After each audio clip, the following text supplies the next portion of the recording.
This is an 022 tube for an automatic Hawley. It's been spot welded into position on the arch. This is obviously a 3-to-3 arch. To spot weld it in position, I used a piece of 0.5mm wire which just fits inside of the 022 tubing to hold and position the wire while I spot welded the tube to the wire.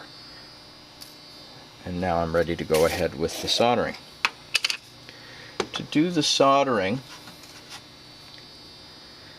the big concern is to get enough solder without filling the tubing. It's very fine tubing. If you're not careful, it will fill very quickly with solder. So to do that, I will use only the minimum of flux.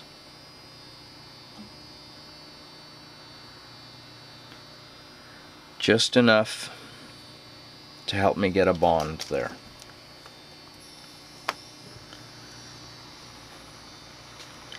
And you don't need a great deal of heat.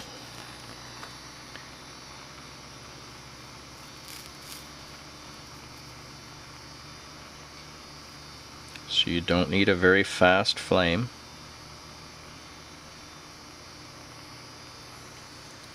And there we go. All I want is a drop of solder to surround the tubing.